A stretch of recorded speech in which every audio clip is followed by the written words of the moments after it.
Assalamualaikum warahmatullahi wabarakatuh. Nama saya Rina Yusrina, mahasiswi PPGC 2020 Universitas Negeri Yogyakarta.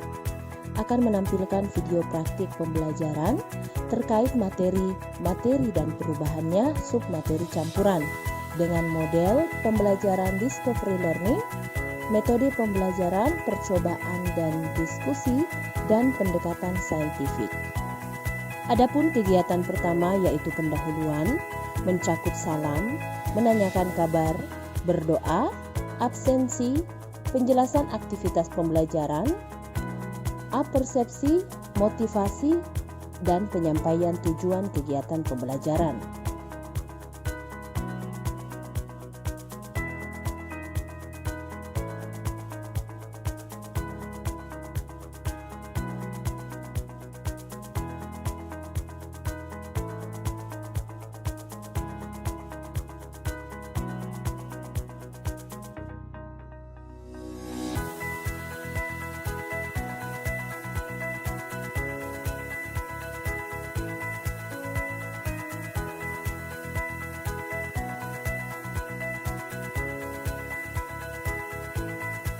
Alhamdulillah, terima kasih atas tanggapannya anak-anakku sekalian. Untuk menjawab pertanyaan kita tentang gambar tadi, maka hari ini kita akan belajar mengenai campuran, yaitu campuran homogen dan campuran heterogen. Setelah sebelumnya, kita sudah belajar mengenai unsur dan senyawa.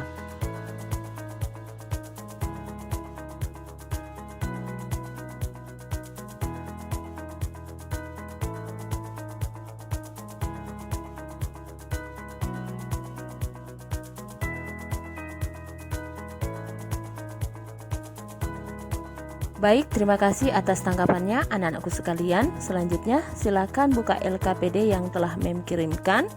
Silakan kerjakan percobaan dan pengamatan yang ada di dalam dan menjawab pertanyaan.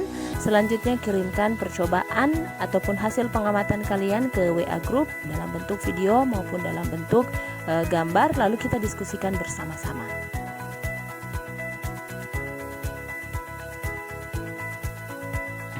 Assalamualaikum warahmatullahi wabarakatuh. Nama saya Farid Amanullah.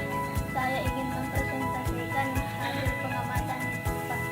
Inilah perbedaan dari pasir dan gula ketika ingin dilarutkan. Silahkan menanggapi videonya Farid, atau kalian juga menampilkan uji coba kalian. Bisa difoto, lalu tulis komentar di bawahnya tentang hasilnya kalian. Assalamualaikum warahmatullahi wabarakatuh. Kali ini saya akan praktek. Di air dan gula termasuk campuran homogen, sedangkan air dan pasir termasuk campuran heterogen.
Tunggu.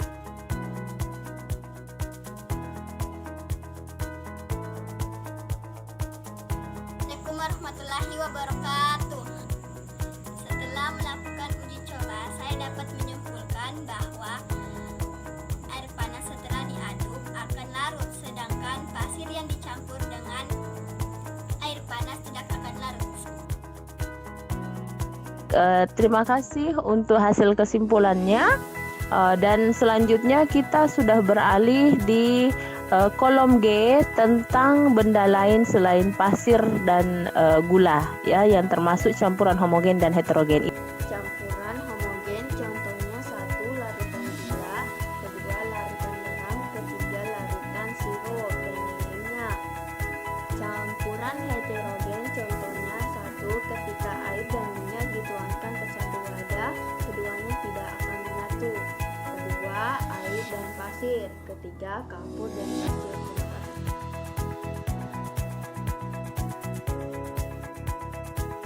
Assalamualaikum warahmatullahi wabarakatuh.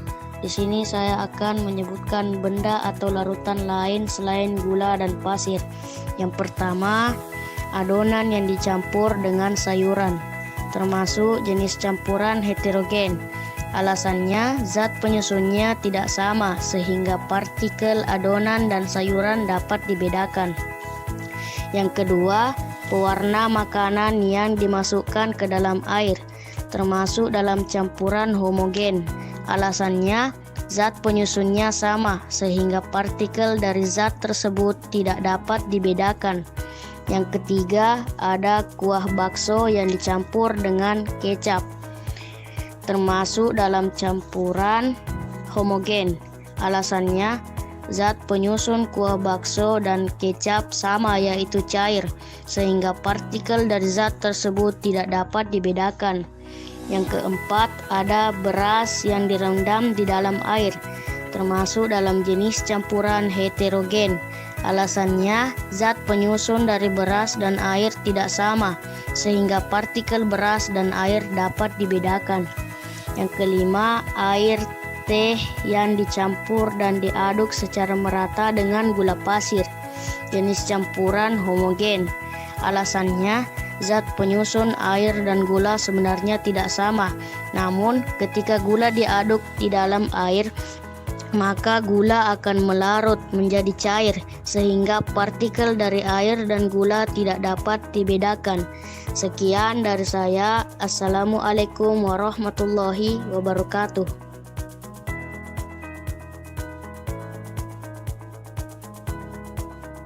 Masih ada yang memberikan tambahan, boleh ditulis lalu difoto atau bisa diketik langsung atau bisa juga dengan voice.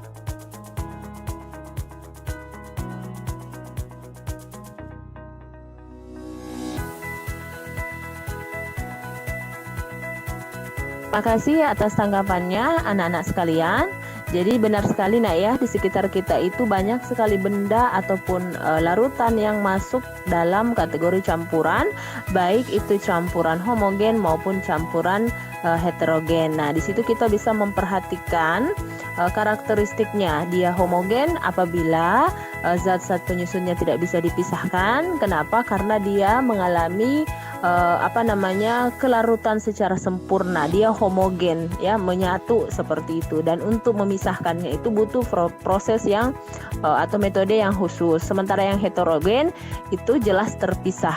Ya, jelas terpisah. Dia terdiri dari dua fasa. Ada bidang pemisah, ada sekatnya. Sama seperti ketika kita mengaduk minyak dengan air, maka itu akan ada bidang pemisah antara minyak dan air. Dia terdiri dari dua fasa.